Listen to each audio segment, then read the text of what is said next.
আমরা তো ইলিশের লেজের ভর্তা খাই, তো আজ নিয়েছি একটা ছোট্ট ইলিশ।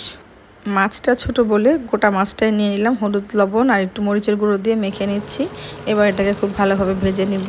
ইলিশের তেলের মধ্যে আবার শুকনো মরিচ আর পেঁয়াজগুলোকে ভেজে নিব, তাহলে পেঁয়াজ রসুন তো না, পেঁয়াজ আর মরিচের মধ্যে ইলিশের একটা ভালো ঘ্রাণ উঠে থাকবে। মাছটা ঠান্ডা হলে খুব ভালোভাবে ছাড়িয়ে নিলাম, আর এই মাথাটাও খেয়ে ফেলবো, ওটা একটু ভালো করে মুচমুচে করে খেয়ে নিব।